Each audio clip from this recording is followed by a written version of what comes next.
السلام علیکم، novels for ever میں خوش آمدید۔ کیسے ہیں آپ سب لوگ؟ امید ہے کہ خیریت سے ہوں گے۔ ناول وہ میرے کیسری پھول، میں بھول جاتی ہوں یار، یہ میرے سے کیسری پھول بولا نہیں جاتا، میرے وہ کیسری پھول، اور اس کی رائٹر ہیں بھائی فرزانہ خلل۔ کیا تھا یار، ابھی میں دیکھ کر آئی ہوں یار، آپ لوگ دیکھ لیجئے گا، ٹائٹل میں نے ایڈ کر دیا کیا اس کی رائٹر کا نام ہے، غزل خرل کچھ ہے، سم تھنگ لائک دیٹ ہے، تو میں بھول گئی ہوں، اتنی شارٹ میموری ہے میری۔ کہانی اچھی لگ رہی ہے، مطلب کچھ رائٹر نا ان کا سٹائل بہت پیچیدہ ہوتا ہے لکھنے کا، تو وہ تھوڑے اس طرح سے کہانیوں کو لکھتے ہیں کہ ان کا سٹائل ہی ایسے ہوتا ہے کہ، اور کہانی پڑھنے میں مزہ بھی آتا ہے کہ تھوڑی کمپلیکیٹڈ ہوتی ہے، سمجھ نہیں آ رہی ہوتی سٹارٹ میں، تو اس کا یہ فائنلی لاسٹ پارٹ ہے، ٹھیک ہے۔ تو اس کے پہلے 2 پارٹ بھی آپ لوگوں کو مل جائیں گے پلے لسٹ میں۔ میں نے اگست 2025 کی پلے لسٹ بنائی ہے، جس مہینے میں یہ اپلوڈ ہوا ہے، آپ لوگوں کو مہینہ نظر آ رہا ہوگا اس کے اپلوڈ ہونے کا، تو اسی منتھ کی میں نے پلے لسٹ بنائی ہے، آپ لوگوں کو باقی 2 پارٹ اسی پلے لسٹ میں مل جائیں گے۔ تو آئیے جلدی سے سٹارٹ کرتے ہیں اس تھرڈ اور لاسٹ ایپیسوڈ کو بغیر کسی دیر کے۔ آج خالہ نے اسے کال کی تھی کہ وہ اسے ملنا چاہتی ہے۔ اب وہ اس کے بتائے ہوئے ایڈریس پر اس کے گھر کے سامنے کھڑی تھی۔ اگر عباس ولا خالہ کا ذاتی گھر تھا تو وہ خوش قسمت ترین لڑکی تھی۔ اس نے بیل پر انگلی رکھتے ہوئے اپنی ازلی محرومی کے ساتھ اس شاندار عمارت کو جیسے آنکھوں میں جذب کرتے ہوئے کوئی 10ویں بار بیل بجائی، مگر دوسری جانب کوئی آہٹ، نہ کوئی آواز۔ شاید ڈور بیل خراب ہو گئی۔ اب وہ دروازہ کھٹکھٹا رہی تھی کہ ایک بھاری دستک پر گیٹ کا وہ چھوٹا پٹ کھلتا چلا گیا۔ وہ حیران ہوئی، اتنے بڑے گھر کے گیٹ پر چوکی دار تھا، نہ کوئی گارڈ، اور دروازہ اندر سے بھی لاک تھا۔ وہ محتاط انداز میں اندر چلی آئی۔ رات کو بارش ہوئی تھی اور ابھی تک ہر چیز بھیگی ہوئی تھی۔ اس نے اطراف میں دیکھا، ادھر ادھر مڑتی راہداریوں پر ایک بحران سی خاموشی طاری تھی۔ وہ ابھی برآمدے کے پہلے سٹیپ پر تھی کہ اس نے خالہ کو بوکھلاہٹ کے عالم میں باہر آتے دیکھا۔ سوری یار، ہماری ڈور بیل شاید بارش کی وجہ سے گڑبڑ کر رہی ہے۔ وہ بھرپور انداز میں معذرت کرتے ہوئے اس کا ہاتھ پکڑ کے اسے ڈرائنگ روم میں لے آئی۔ کچھ دیر بعد چائے کے دوران جب وہ ادھر ادھر کی خبریں ڈسکس کر رہی تھی تو ورثا کو اچانک سے یاد آیا، باہر تمہارے گیٹ پر کوئی گارڈ وغیرہ بھی نہیں ہے، پھر دروازہ اندر سے لاک بھی نہیں تھا، تمہیں اس بات کا دھیان رکھنا چاہیے۔ مزے کی بات یہ ہے کہ ہمارے گیٹ پر کبھی گارڈ ہوتا ہی نہیں، اور دوسری بات یہ، وہ ذرا دیر کو رکی، خالہ شاید ورثا تیمور جتنی قیمتی نہیں کہ اس کی خاطر ہر جگہ ہر گھڑی سیکیورٹی تعینات ہو۔ وہ کیک کا ٹکڑا منہ میں رکھتے ہوئے ایک دم ہنستی تھی۔ ورثا ششدر سی ہوئی، وہ یہ سب کیسے جانتی تھی؟ خالہ اس کے چہرے کا تاثر بھام کر بھی اسے یہ نہیں بتا سکتی تھی کہ وہ میشا سے مل چکی ہے۔ شاید تم تمام تحفظات کی عادی ہو چکی ہو۔ اگر تمہیں یاد ہو تو تمہاری کوئی بات، تمہارا کوئی کام قسام کے بنا مکمل ہی نہیں ہوتا تھا، اور میں ہمیشہ سے منمانی کرنے والی اور ہر قسم کی پابندیوں سے آزاد قسم کی لڑکی تھی۔ خالہ کی آنکھیں ہنس رہی تھی، جبکہ ورثا نے رخ موڑ کے ڈرائنگ روم کے کھلے دروازے سے باہر جھانکا، جہاں حد نگاہ خالی پن تھا۔ اگر تمہیں یاد ہو تو، یہ جملہ اسے بے وفا ثابت کر رہا تھا۔ تم تو پائلٹ بننے کے خواب دیکھتی تھی، پھر تم ماڈلنگ میں کیسے آئی؟ اس نے قسام کے ذکر سے بچنے کے لیے بات بدلی۔ میری بدقسمتی تھی کہ میری مما اور پاپا بیک وقت ایک ساتھ کینسر جیسی بیماری کا شکار ہوئے تھے، اور خوش قسمتی یہ تھی کہ ان کی بیماری پہلی سٹیج پر ہی ٹریس ہو گئی تھی۔ اسی وجہ سے پاپا کا بزنس ڈوب گیا، کچھ ان کے بزنس پارٹنر ہڑپ کر گئے، گھر کی ہر قیمتی چیز بک گئی، ان کا علاج بیرون ملک ہو رہا تھا تو پیسہ پانی کی طرح چاہیے تھا۔ اس دوران ہم بہت مقروض ہو چکے تھے۔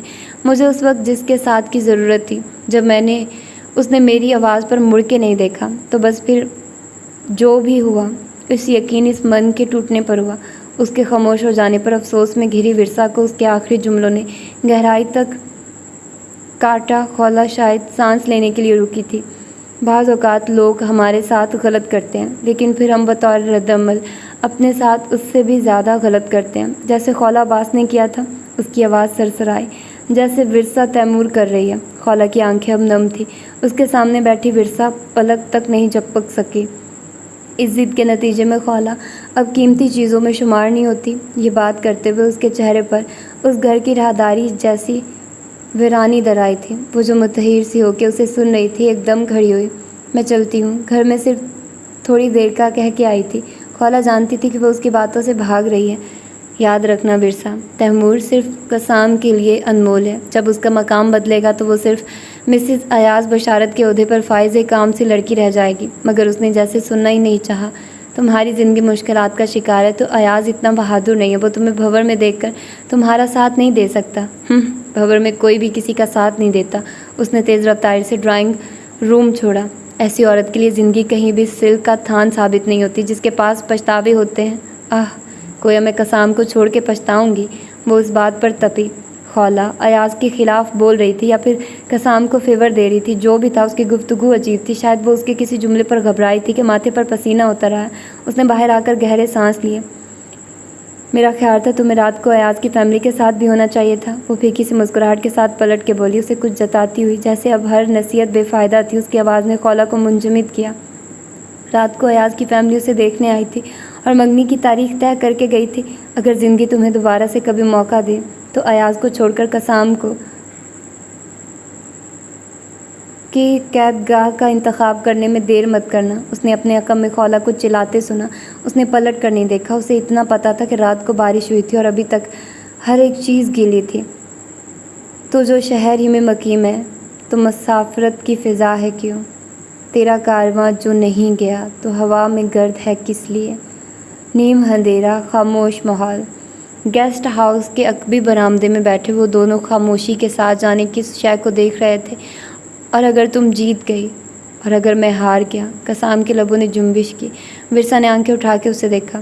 تو ہم دونوں ایک دوسرے کو معاف کر دیں گے۔ جانے کی وہ گردن پیچھے پھینک کر ایک دم ہنسی تھی۔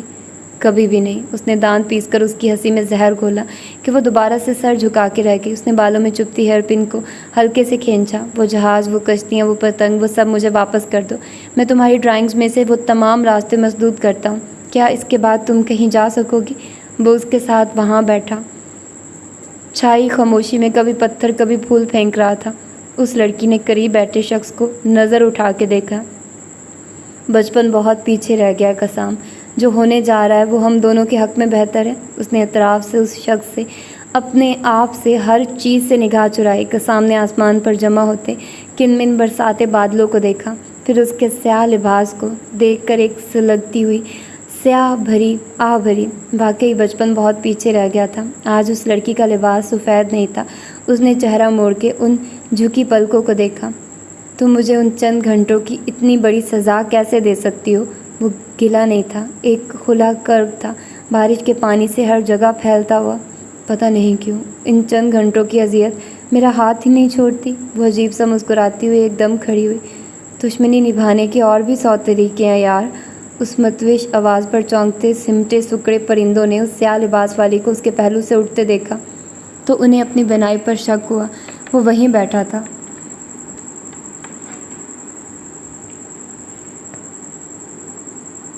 بارش ہو رہی تھی۔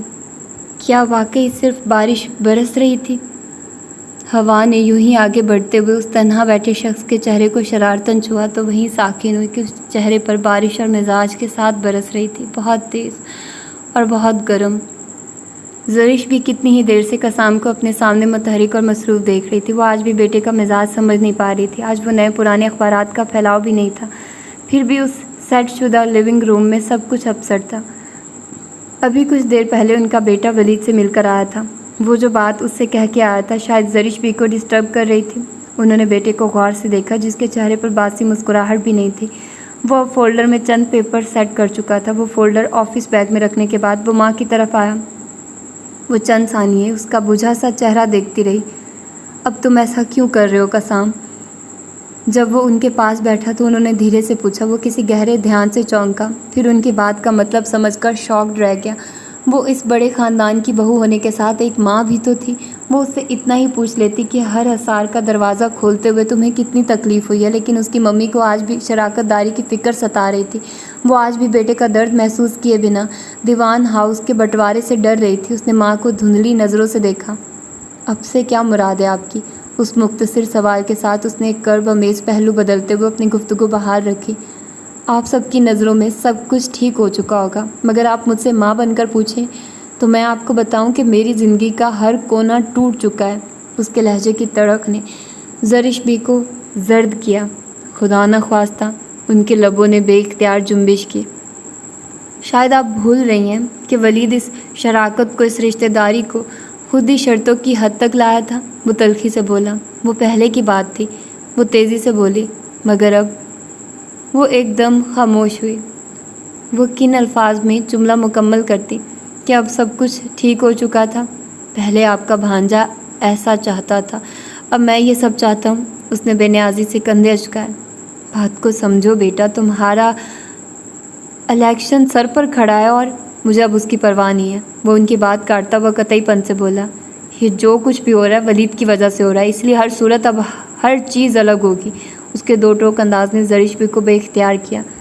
یہ جو کچھ بھی ہو رہا ہے ورثا کی ایما پر اس کی رضامندی سے ہو رہا ہے۔ دروازے کی جانب بڑھتا قسام اسی قدم پر رکا کہ اس لڑکی کو اس الزام میں مبتلا رکھنا اس کے ساتھ ناانصافی تھی۔ وہ مڑا، اس نے ماں پر ایک شاکی اور زخمی نگاہ ڈالی۔ وہ ایک ماں ہونے کے ساتھ دیوان ہاؤس کی ملکہ تھی۔ انہیں بہو کی صورت راستہ بھٹکے ہوئے خاندان کی وہ لڑکی ہرگز بھی قابل قبول نہیں تھی۔ انہیں بہو کی صورت کسی ریاست کی شہزادی نہیں چاہیے تھی، مگر وہ اپنے اکلوتے بیٹے کو پرانی دشمنی میں بھی جھونکنے کی خواہاں نہیں تھی۔ ورثا بی بی قسمت کی دھنی نکلی کہ اس کا رشتہ تو ایمان بی بی کے خاندان سے بھی بڑے خاندان میں طے ہوا ہے۔ ان کی لائی ہوئی سوغاتوں سے گیسٹ ہاؤس بھرا پڑا ہے۔ منگنی پر وہ لوگ جانے کون کون سے ہیرے جواہرات اٹھا لائیں گے۔ گیسٹ ہاؤس میں قدم رکھتے ہی سمن کو بڑی بوا کی بات یاد آئی۔ وہ جب ورثا کے کمرے میں داخل ہوئی تو وہ سامنے صوفے پر آلتی پالتی مارے خوش رنگ جولری باکس پر جھکی تھی۔ اس نے آہٹ پر سر اٹھایا۔ ایک ہیئر پن سے جڑی تتلی کے ایک پر میں جامنی موتیوں کو سیٹ کرتی وہ اتنے سکون سے مسکرائی تھی کہ اس مسکراہٹ کو دیکھ کر سمن کا چہرہ پھیکا پڑا۔ اس نے مسکراہٹ سنبھالتے ہوئے سمن پر بڑی جتاتی نگاہ ڈالی، جیسے وہ جانتی تھی کہ سمن اس تتلی کا پر ٹھیک ہونے کی دعا کر رہی تھی۔ سمن نے اسے برہمی سے دیکھا۔ میں تم سے ایک بات پوچھنے آئی ہوں، یہ کیسی محبت تھی کہ تم نے قسام کو چھوڑ دیا ہے؟ بے قراری سے پوچھے گیا اس سوال پر تتلی کا پر ٹھیک کرتی اس لڑکی کے چہرے پر لمحہ بھر کو جامنی موتیوں کا عکس لہرایا۔ سمن کے لہجے میں طنز تھا، نہ حیرت تھی، بس ایک لامحدود بے یقینی تھی۔ محبت ہمیں پابند نہیں کرتی کہ محبوب کو اپنانا ہی محبت ہے۔ اگر ایسا ہی ہے تو پھر سمن جبار کے لیے بھی اس شخص کو حاصل کرنا لازم ہے۔ یہ کیسا جواب تھا کہ سمن جبار کی سانس ریزہ ریزہ ہوئی۔ ویسے بھی کسی سے محبت ہو جانا ایک بے اختیار کیفیت ہے، لیکن اس شخص کو چھوڑ دینے پر آپ کو پورا اختیار ہے۔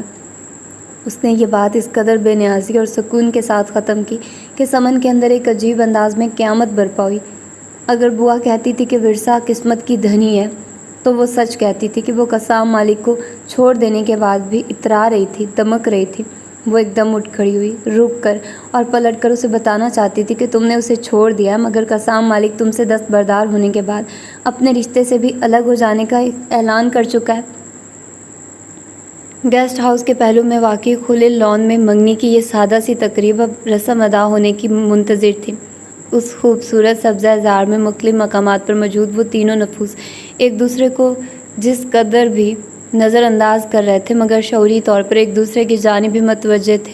سفید پھولوں سے آراستہ اسٹیج پر جامنی میکسی میں جگر جگر کرتی وہ لڑکی زرش بی کی حالت پر حیران تھی۔ اس کھلے لان میں وہ سحر پیر برسوں پہلے ڈھل چکی تھی، لیکن زرش بی کے چہرے پر وہی کیفیت رقم تھی۔ وہ قسام اور ورثا کو ایک ساتھ محبت زدہ دیکھ کر منجمد ہوئی تھی۔ میں کبھی ان پھولوں کا نام نہیں جان پائی، وہ پہلو میں کھڑے مسکراتے ہوئے شوہر سے اپنی اندرونی ناگواری چھپاتے ہوئے بے ساختہ بول اٹھی تھی۔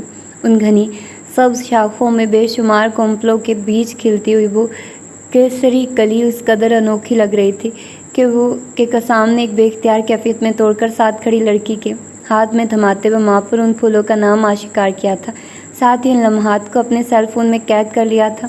آج ایک عرصے بعد اسی سبزہ زار میں اپنی ہیئر پن کو بار بار سیٹ کرتی ورثا حیران تھی کہ وہ پھول تو اس نے کب کا واپس کر دیا تھا، مگر آج بھی زرش بی کی آنکھوں میں بے یقینی کیوں تیر رہی تھی۔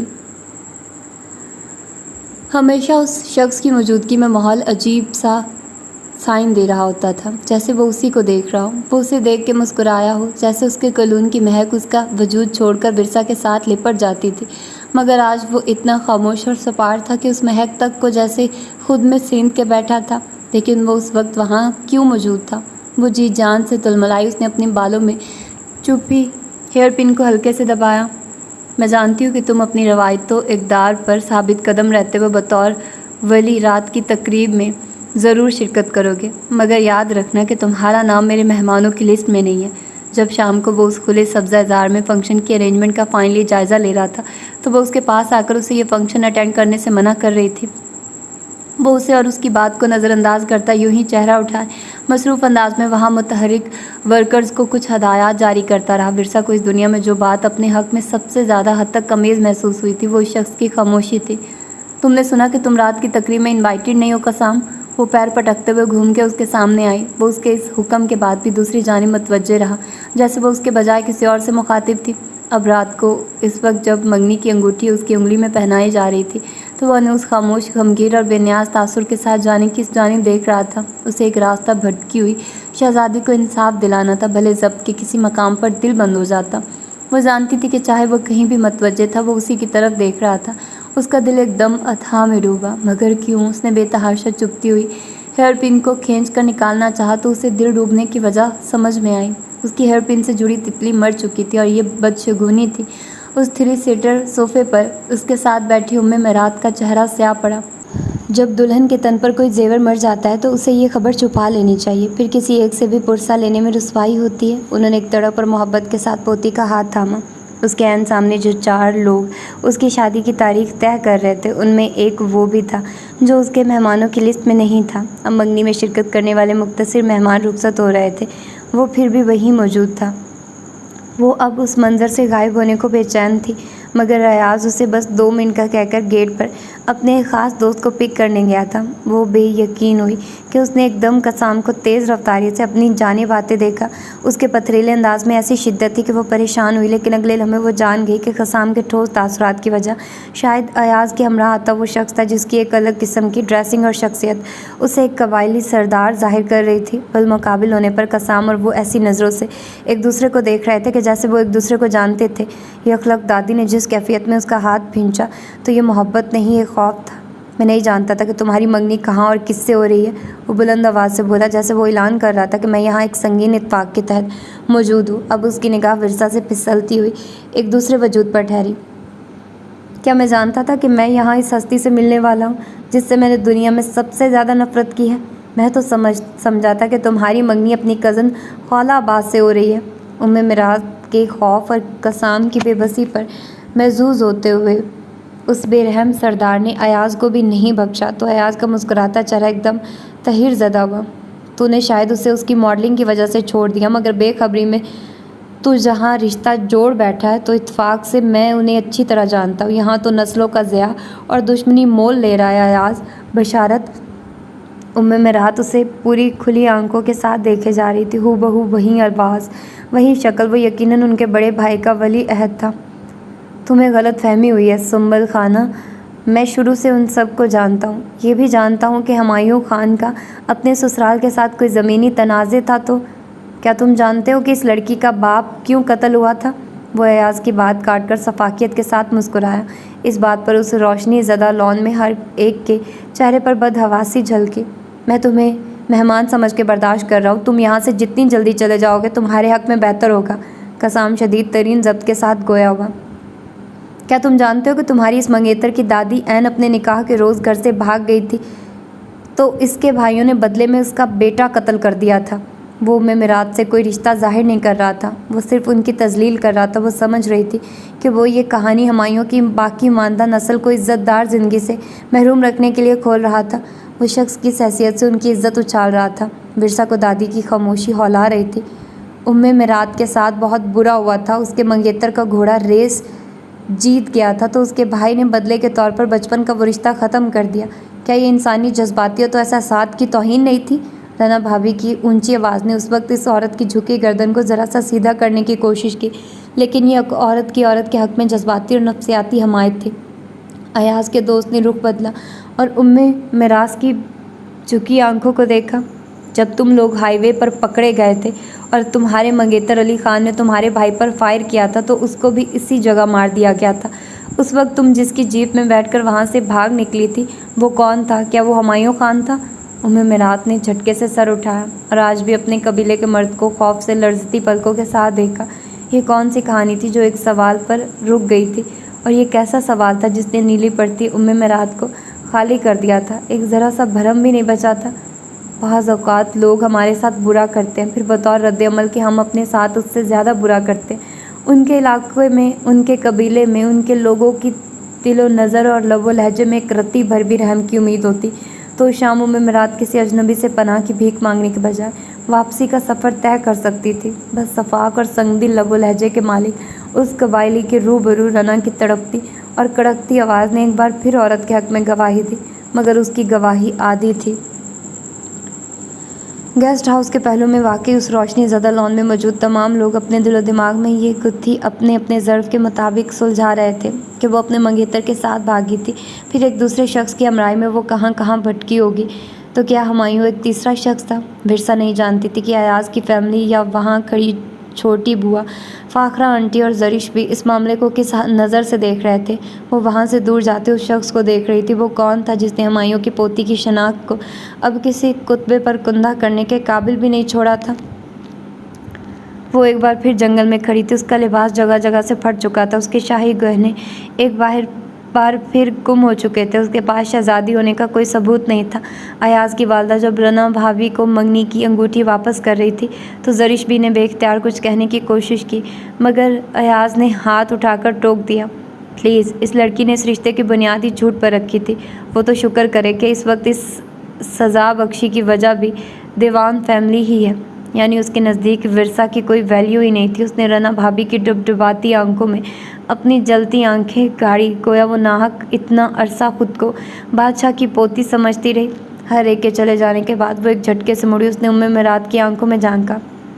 میرے باپ دادا اور میری بے سروسامانی کی وجہ صرف اور صرف تم تھی۔ وہ ان کا گریبان پکڑنے کو جھکی جب قسام نے اسے کلائی سے دبوچ کر دادی سے دور کیا۔ اگر تم نے مزید ایک لفظ بھی کہا تو… وہ جیسے مٹھی بھینچ کر اسے تھپڑ مارنے کی خواہش پر قابو پا گیا۔ ہمیشہ یاد رکھنا کہ تم ام مراد سے برتر نہیں ہو۔ اگر اس روز میں تمہارا کہنا مان لیتا تو تمہاری آنے والی نسلوں کا ہاتھ بھی کبھی تمہارے گریبان پر ہوتا۔ یہ کیسی صفاق حقیقت تھی کہ اس لڑکی کے اعصاب جھنجھنا کے رہ گئے۔ یہ بدترین انکشاف تھا کہ رنا کی نگاہ میں وہ لڑکی لمحہ بھر میں بونی ہوئی۔ ورثہ نے قسام کی تھکن زدہ پیشانی اور تنے نکوت سے نگاہ موڑی۔ اگر ایسا ہو جاتا تو کیا خبر وہ ابھی تک بھاگ رہے ہوتے، اور اگر ایک دن کی روپوشی کے بعد بھی وہ لوٹ آتے تو اس کی حیثیت ہمیشہ کے لیے صفر رہ جاتی۔ تم یہ کیسے چاہ سکتی تھی کہ جس شخص کے باپ دادا نے تمہارے خاندان کے تحفظ کا بیڑا اٹھایا تھا تو وہ تمہارے اس جذباتی قدم سے ہمیشہ کے لیے نقب زن کہلایا جاتا؟ رنا بھابھی کے سنگین لہجے نے اسے زمین میں گاڑا۔ واقعی وہ ام مراد سے برتر تو نہیں تھی۔ اس نے بھی اپنا بھرم قائم رکھنے کے لیے ایاز کے سامنے غلط بیانیوں سے کام لیا، ہر بات میں جھوٹ کا دامن تھاما۔ وہ شخص جو ہمیشہ اسے جھوٹ میں سے سچ الگ کر کے دکھاتا تھا۔ ورثہ نے دیکھا وہ ام مراد کی کھلی آنکھوں پر ہاتھ رکھ رہا تھا۔ اس کا دل لامحدود گہرائی میں ڈوبا، وہ جیسے پتال میں دھسی۔ اسے تو ابھی ام مراد سے معافی مانگنا تھی۔ ام مراد اور اس میں فرق ہی کیا تھا؟ تو پھر عمر کا ایک حصہ اس نے یوں ہی بے خبری میں ام مراد سے نفرت کرتے گزار دیا۔ تمہاری دادی نے اپنی جان بچانے کے لیے جس شخص سے پناہ مانگی تھی وہ کوئی اور نہیں، ہمایوں ہی تھا۔ وہ ان کے علاقے میں شکار کی غرض سے جاتا رہتا تھا۔ اپنا سامان سمیٹتی رہنا اس کے سامنے ام مراد کا ماضی اب کیوں کھول رہی تھی جب سب کچھ ختم ہو چکا تھا؟ سفید دوپٹے سے آنکھیں رگڑتی وہ لڑکی کیا اس کی باتیں سن رہی تھی؟ اب کوئی بات بھی ڈھکی چھپی نہیں رہی۔ آج میرے سسرال والے بھی مجھ سے آپ لوگوں کے متعلق 100 طرح کے سوال کر رہے ہیں۔ کل کلا مجھے بہن بھی بیانی ہے، اس لیے اب آپ لوگوں کا یہاں سے چلے جانا ہی بہتر ہے۔ چند گھنٹے پہلے ولید ان دونوں سے بظاہر دادی کا افسوس کرنے آیا تھا۔ اس کی سرد آواز ابھی تک ورثہ کے کانوں میں گونج رہی تھی۔ ایمان اور خولا ماڈلنگ کے لیے ایک ساتھ سلیکٹ ہوئی تھی، تو آفس کے ریکارڈ میں ایمان کا وہ فوٹو شوٹ اب بھی پڑا ہوگا۔ اس نے اپنا یہ شوق ولید کے پرپوزل کے بعد ترک کر دیا تھا۔ تم کہو تو کسی نہ کسی طریقے سے وہ فوٹو شوٹ ولید کو دکھایا جا سکتا ہے۔ ولید کے حتک امیز لہجے پر اسے ہمیشہ کی یہ بات یاد آئی تھی، مگر وہ اس کی دشمنی میں ایک عورت کے ماضی پر پڑا پردہ اب تو ہرگز بھی نہیں اٹھا سکتی تھی۔ ہمایوں الہٹر عمر کی ام مراد کو سمجھا بہلا کر کسی نہ کسی طرح اس کے قبیلے میں چھوڑ آتا، مگر اس نے یہ خبر سن لی تھی کہ ام مراد کے بھاگنے کے بعد اس کی ماں کو ایسی باغی لڑکی پیدا کرنے کے جرم میں گولی مار دی گئی تھی۔ تو سوچو پھر تمہاری دادی کی واپسی پر اس کے ساتھ کیا سلوک کیا جاتا۔ رنا بھابھی نے بیگ کی زپ بند کرتے ہوئے ایک گہرا تکلیف دہ سانس بھرا۔ وہ لڑکی اس گہرے تکلیف دہ سانس پر چونکی تک نہیں کہ وہ رنا کو کب سن رہی تھی۔ کچھ لوگوں سے محبت کرنا آسان نہیں ہوتا، مگر ہمایوں نے ام مراد سے محبت کی۔ میرا بیٹا بھی ہمایوں جیسا ہی ہے، وہ تمہارے پہرے داری کرتے کرتے کسی دن اتفاق سے ان صفاق سرداروں کے ہاتھوں مارا جائے گا۔ میں چاہتی ہوں کہ تم رنا کے ساتھ واپس ہمایوں کے خاندان میں چلی جاؤ۔ زرش بھی کے ملتجی لہجے نے رات اس کے اندر ایک حشر جگا رکھا تھا۔ ایک طرف ہمایوں پر قتل کا کیس ہو چکا تھا، دوسری جانب اس کے دوست احباب، اس کا پورا خاندان اس اجنبی لڑکی کو واپس کرنے پر اصرار کر رہا تھا۔ وہ ان کڑے حالات میں الجھ کر رہ گیا۔ اسی دوران کسی نے اسے شہر کے نامی گرامی اور کامیاب بیرسٹر دیوان صاحب سے ملنے کا مشورہ دیا۔ جب وہ قتل کے کیس سے بری ہو کر لوٹا تو اس نے فیصلہ کر لیا کہ اسے یہیں دیوان صاحب کا غلام بن کر رہنا تھا۔ رنا ایک فیصلہ کرتے ہوئے اپنی جگہ سے اٹھی۔